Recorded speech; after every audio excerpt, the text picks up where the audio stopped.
इस वक्त election breaking आपको बता दें कि कांग्रेस की प्रेस कॉन्फ्रेंस अब से कुछ ही देर में रणदीप सुरजेवाला मीडिया से खिताब कर रहे हैं। तो कांग्रेस की press conference Randeep Surjewala media से खिताब कर रहे हैं। अब ऐसा लग रहा है कि यह खिताब दिल्ली में इत्तेहाद को लेकर हो सकता है। आइए सुनते हैं। फर्जी आंकड़ों पर भी 6.25%, 6.5% पर करा रही है। वो सही आंकड़ों पर उस जीडीपी को हम 12% तक, 10 और 12% तक लेकर जाएंगे। अर्थव्यवस्था बढ़ेगी, अर्थव्यवस्था में और पैसा आएगा।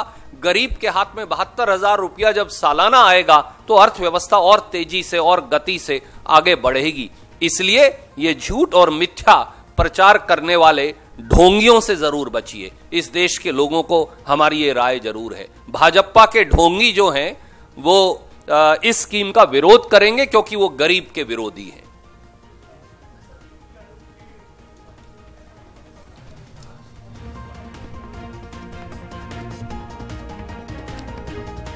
आदरणीय मित्र, नीति आयोग अब राजनीति आयोग बन गया है।